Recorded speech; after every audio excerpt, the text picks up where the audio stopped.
you know, it's very often the case that people tell the story of consciousness as the sort of late development of this property, which tends to be seen largely as human, but of course, as we know, it cannot be human. Yes.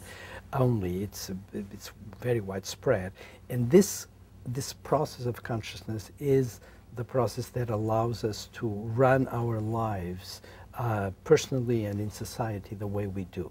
It's the thing that gives us access to high thinking and high decision making and very high qualities of reasoning, and that's sort of a late development in evolution and in the brain and of course in the mind processes.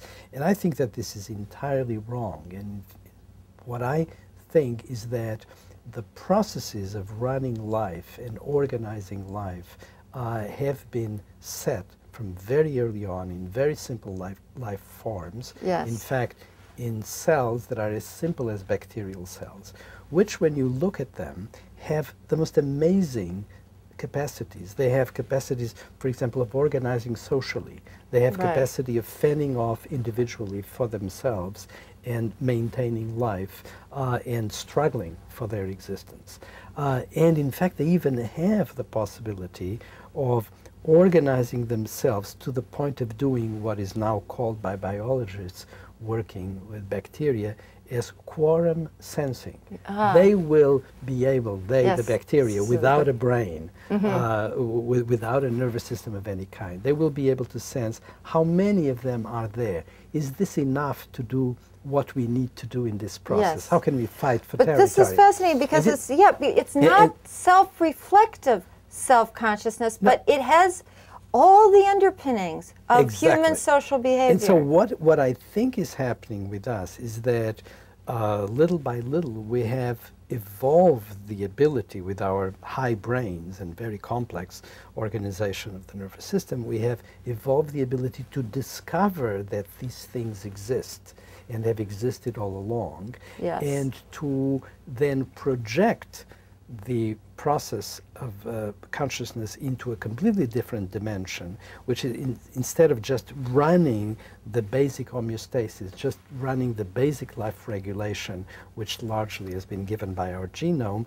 we can now invent something new, which is running what I like to call socio-cultural homeostasis. Right. One in which we can create, we can deal with solutions. But I think the very interesting idea is that those solutions have as a blueprint the solutions that nature gave us, but they allow us to do something different from what nature, which fundamentally is indifferent and callous, ordained us to have.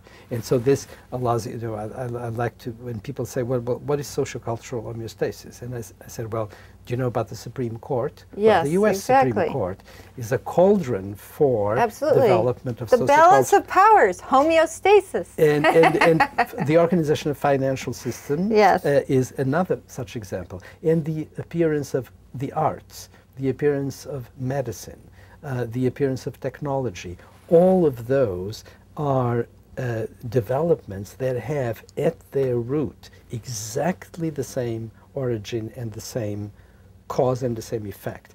They are related to the homeostatic impulse that can be broken when you are at a loss, and they have as a purpose the restoring of lost homeostatic balance. And you do that by laws, by moral systems, by medicine, by technology, and by the arts to start with. Yes, and it's true, but we could not have those things if we didn't have this relational, this self-conscious relational absolutely. You know, I, you, or I, it, that is represented to ourselves in some kind of symbolic system. Absolutely. So that's the highest result of this homeostatic impulse that is built into the most primitive animals or life forms. Yeah, so we need to represent something that has to do with the self as organizer of life and the self as knower. That's